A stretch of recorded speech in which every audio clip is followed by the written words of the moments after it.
Hello everyone, ICT virtual classes में मैं योगेश में आपका स्वागत करता हूं। तो जैसा कि आप जानते हैं, हम लोग यहाँ पर पढ़ रहे थे फिजिक्स में। बेसिकली हम जो बात कर रहे थे वो कर रहे थे इलेक्ट्रोमैग्नेटिक इंडक्शन की, और इस पे हमने म्यूचुअल इंडक्शन, सेल्फ इंडक्शन पर बात कर ली थी। इन्हीं पर प्रश्न करते हैं, इन्हीं पर कुछ क्वेश्चन करते हैं। ईएमएफ कैसे जनरेट होता है इस पर बात करते हैं। तो क्वेश्चन है, find the induced EMF in the circuit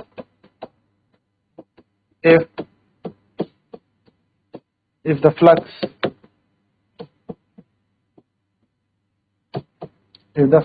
given by pi is equal to t to the power 4 plus 2t cube plus 6t square plus 3t plus 3t plus 2 at t equal to 1 second. तो हमसे EMF पूछा है, तो EMF निकालने के लिए हम जानते हैं according to Faraday's first law, according to Faraday's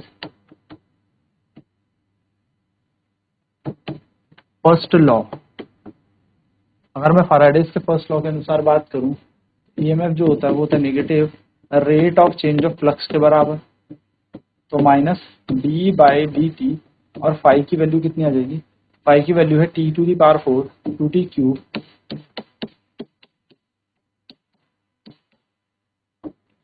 plus 6t square plus 3t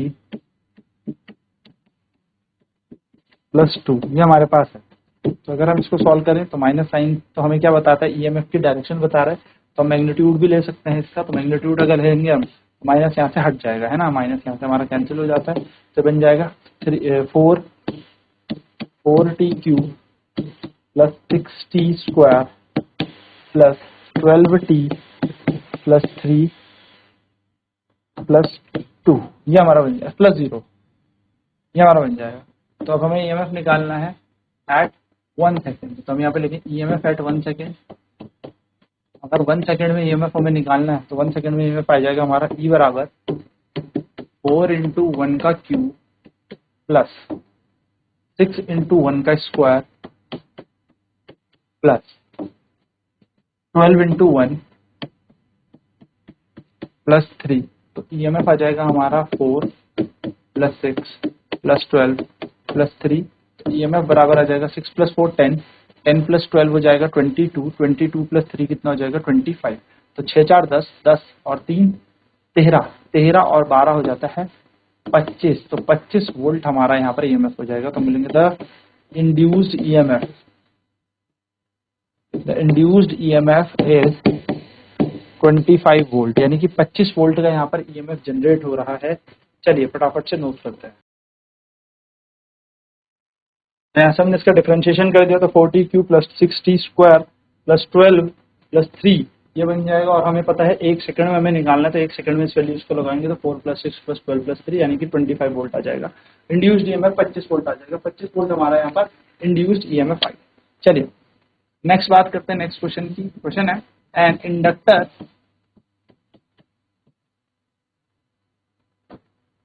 of 50 milli Henry,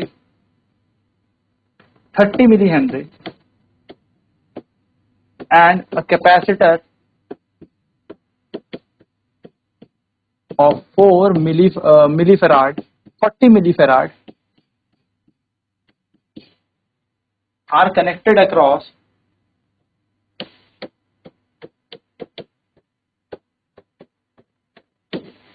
a resistor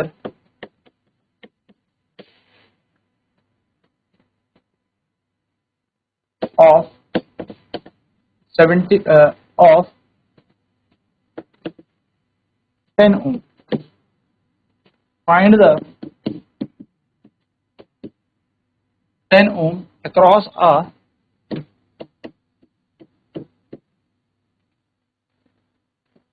frequency of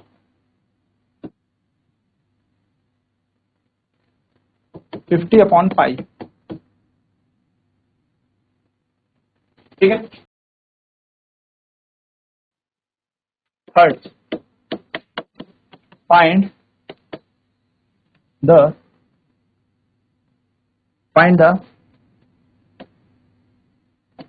impedance of the circuit. Circuit का इम्पिडेंस, ठीक है।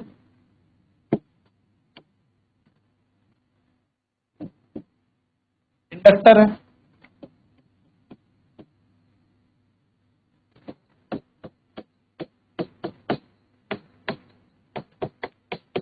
यानी कि 30 इंटू 10 टू द पावर -3, यानी कि बन जाएगा 3 into 10 to the power -2 henry. Capacitor है, हमें दे रखा 40 मिली फैराड,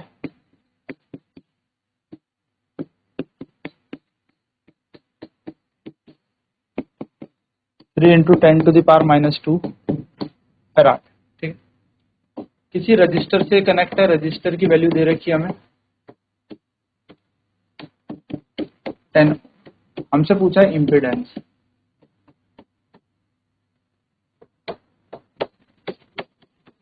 ये हमसे पूछा, चलिए सॉल्व करेंगे फिर। इम्पिडेंस हमसे पूछा,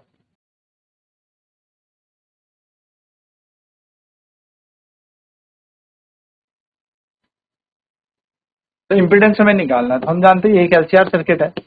in an LCR circuit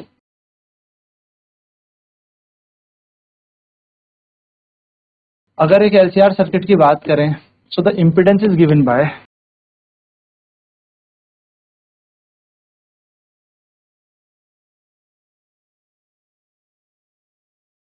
impedance कैसे दिया जाता है, ठीक है। तो इम्पिडेंस निकाला जाएगा Z is equals to under root XL minus XC whole square plus R।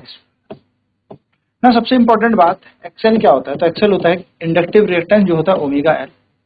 और अगर आप ओमेगा देखोगे तो ओमेगा की वैल्यू होती है 2 पाई FL। तो अगर हम यहाँ देखें तो 2 पाई की जगह 2 पाई, F की जगह आ जाएगा 50 अपॉन पाई और L की जगह आ जाएगा L। ये कितना दे रखा है हमें, L दे रखा है हमें 3 इंटू 10 टू द पावर -2, इस तरीके। तो पाई से पाई कैंसिल हो गया, तो हम देखेंगे ये बन जाएगा 52 जा 100, 100 into 3 into 10 to the power -2। तो 100 इंटू 3 ये करेंगे तो 3 आ जाएगा, तो 3 ओम आ गया हमारा ये, ठीक है। एक्सएल आ गया। सर ऐसी XC निकाल लें तो XC होता है 1 अपॉन ओमेगा सी, और 1 की जगह 1 ओमेगा की जगह रखता हूं, ओमेगा की वैल्यू कितनी होती है 2 पाई FC, 1 अपॉन 2 की जगह 2, पाई की जगह पाई, F की जगह आएगा 50 अपॉन में पाई, और C की जगह कितना आ जाएगा, C की जगह आ जाएगा हमारे पास, C की जगह भी आ जाएगा हमारे पास, अच्छा C तो हमारे पास 40 है, 40 है, 40 आ जाएगा यहाँ पे, 40 40 है ना। तो 4 इंटू 10 टू द पावर -2 यहाँ लगा देते हैं। तो 4 इंटू 10 टू द पावर -2, देखो पाई से फिर पाई कैंसिल हो जाएगा। तो अगर हम यहाँ पे XC की वैल्यू देखेंगे तो ये आ जाएगी 1 अपॉन में 250 100 into 4 into 10 to the power -2, यानी कि ये दोनों तो फिर कैंसिल हो जाएंगे, तो XC की वैल्यू आ जाएगी 1 अपॉन में 4। ये XC आ गया। बस अब हमें क्या निकालना है, Z निकालना है। इम्पीडेंस, इम्पीडेंस है XL minus XC whole square plus R square.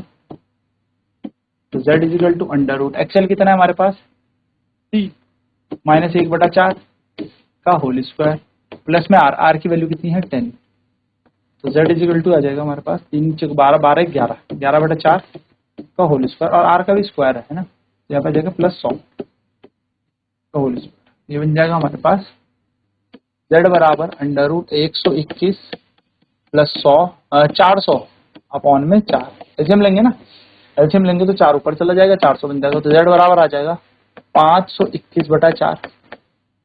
Z बराबर 521 किसका होता है, देखो 220 का स्क्वायर 400 होता है, 30 का स्क्वायर 900 होता है, 25 का स्क्वायर 625 होता है।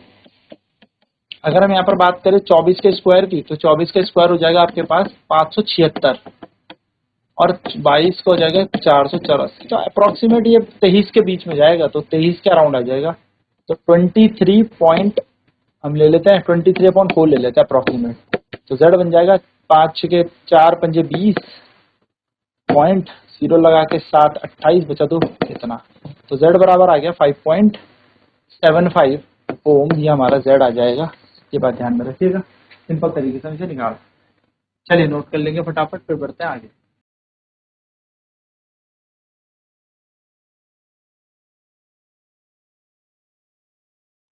मैं इम्पीडेंस निकालना, इम्पीडेंस एलसीआर सर्किट का कैसे देखा जाता है, तो इम्पीडेंस देखा जाता है under root XL minus XC का whole square plus R square. तो एक्सएल की वैल्यू होती है ओमेगा एल, ओमेगा होता है 2 पाई एफ एल, 2 पाई की जगह पाई, एफ की जगह 50 अपॉन पाई, एल की जगह 3 into 10 to the power minus 2। Solve किया तो ये आ जाएगा 100 into 3 into 10 to the power minus 2। Solve करेंगे तो 3 बच जाएगा, क्योंकि ये है प्लस की पावर 2 में, ये माइनस की पावर 2 में है ना। नेक्स्ट अगर बात करें एक्सी, तो 1 अपॉन ओमेगा सी, ओमेगा की जगह हमने यहाँ पे 2 पाई एफ रखा और सी की जगह सी छोड़ दिया। ओमेगा की जगह आ जाएगा 2 पाई, एफ की जगह होगा 50 अपॉन पाई, पाई से पाई कैंसिल हो जाएगा, तो 50 इंटू 200 और 4 सी की वैल्यू हो जाएगी 4 into 10 to the power minus 2। तो ये दोनों के दोनों कैंसिल होंगे, 1 अपॉन 4 एक्सी बन जाएगा हमारा, है ना। तो यह भी हमारे पास किस में होता है, ओम में होता है, क्योंकि इसकी ऐसा यूनिट भी ओम।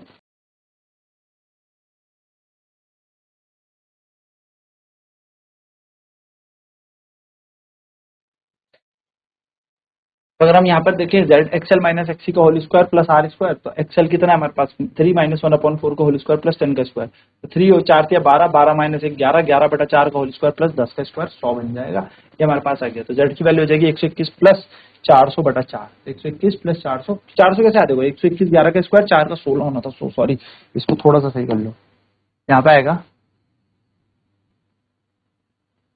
4 का 16 यानी कि 121 प्लस 16 बटा 100, यहाँ पे आएगा 121 प्लस 1600 होल डिवाइडेड बाय 16। तो 121 और 16 बनेगा आपका अंडर रूट 17, 2 0 6 और 2 8, 1 देखो 0 1 2 7 1, 1721 बटा 4। तो 1721 जो है हमारे पास, 30 का स्क्वायर 900 था, 4 का होता 16 और 5 का होता 25, तो ये 40 41 के हेरफेर में आ जाएगा। तो अप्रोक्सीमेट हम इसको 42 ले लेते हैं, 42 बटा 4, 2 से काटेंगे 21 बटा 2, यानी कि 10.5 ओम हमारा यहाँ पर आंसर आएगा। तो 10.5 ओम हमारा यहाँ पर फाइनल आंसर बनेगा, which is impedance of this triangle. चलिए of this circuit, next question है, an inductor of 50 milli henry and a capacitor of 40 millihenry या 20 millihenry, इसको मिली फैराड कर लेते हैं, are connected across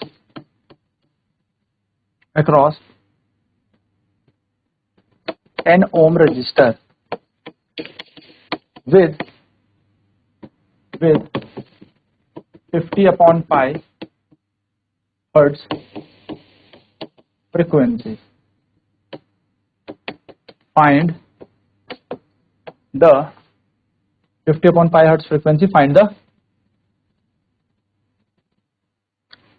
resonant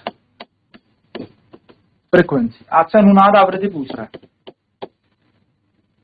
आपसे कह रहा है कि इसकी अनुनाद आवृत्ति निकालो, काफी इंपॉर्टेंट क्वेश्चन।